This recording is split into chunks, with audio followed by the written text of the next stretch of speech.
est-ce que finalement les ingénieurs RH vont être les moteurs de la digitalisation?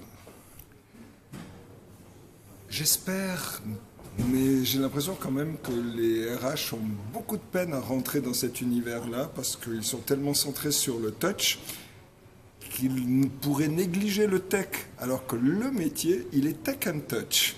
Et je pense que la digitalisation fait partie, en guillemets, du nouvel univers. Et je pense que comme les RH sont transversaux, il faut imaginer que la digitalisation dans une organisation, c'est la transversalité, puisque tout le monde est connecté avec tout le monde. Et donc la vraie connexion, c'est d'être des humains en ressources ensemble. Et là, il y a un vrai champ à investir. Une chance à saisir, peut-être.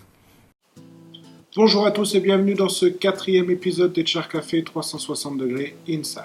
Comme vous l'avez sûrement compris avec cette introduction, cet épisode est placé sous le thème du digital. Nous avons profité du dernier atelier sur les indicateurs RH pour poser une question à chacun des intervenants et récupérer ainsi leur vision, leur perception sur l'arrivée de cette digitalisation au sein des services des ressources humaines. Bon épisode!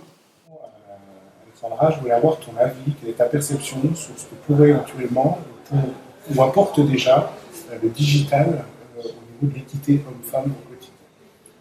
Alors, le digital permet de rendre visibles peut-être des femmes qui sont moins visibles dans la vraie vie, si j'ose dire, parce qu'elles sont occupées par d'autres tâches, au niveau du réseautage c'est un petit peu compliqué, et donc ça leur permet peut-être d'augmenter leur visibilité.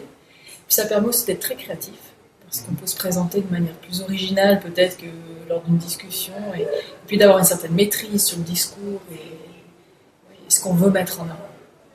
Alors, je voulais avoir ton avis, finalement, sur, d'un point de vue général, quel est l'apport de la digitalisation au sein des ressources humaines?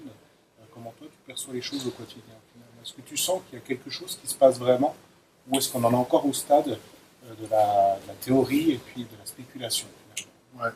Non, alors je sens clairement que la digitalisation, elle est clairement en marche.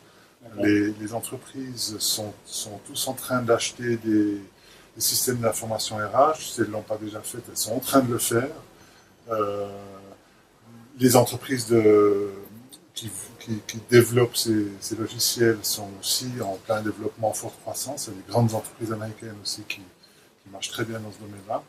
Et ce que ça change pour le métier RH, avant tout, il y a clairement l'aspect administratif qui devient de plus en plus systématisé, de plus en plus simple à effectuer, et ça change je pense que ça change toute la dynamique du métier de gestionnaire RH, parce que il y a des tâches tout simplement qu'il n'a plus besoin de faire, qui sont faites mieux par une machine, et ça veut dire que lui peut se concentrer sur d'autres choses, peut se former, et peut aider, parce que Dieu sait s'il y a assez d'endroits où l'entreprise a besoin d'aide. HR Café s'inscrit complètement dans cette transformation digitale. Ce n'est pas cet outil qui va transformer les entreprises face aux enjeux commerciaux que représente l'arrivée de ces digitales.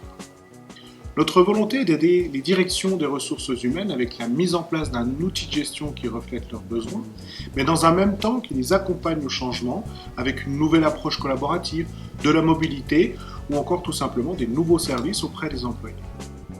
C'est finalement en insufflant ce changement de culture qu'HR Café va contribuer à sa hauteur à la transformation digitale des organisations.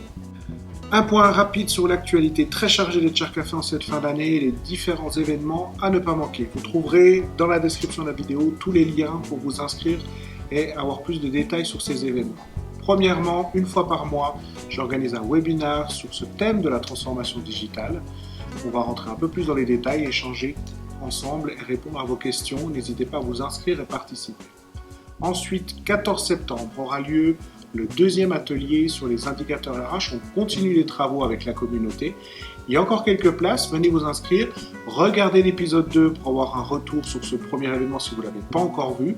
Et n'hésitez pas à nous interpeller sur les différents réseaux sociaux ou par email si vous souhaitez en savoir plus. Ensuite, 5-6 octobre, justement le 5 octobre, au sein du salon RH, nous organisons une conférence avec la venue d'Alexandra Hugo et de Marc Benninger qui vont nous présenter les premiers retours sur ces travaux sur les indicateurs. En parallèle, venez nous voir sur le stand G19, n'hésitez pas à nous interpeller pour avoir plus d'informations sur EdChairCafé. En attendant de se retrouver sur ces différents événements, n'oubliez pas de liker, partager cette vidéo, abonnez-vous à notre chaîne et surtout suivez-nous sur les différents réseaux sociaux pour ne rien manquer de l'actualité d'EdChairCafé. À bientôt!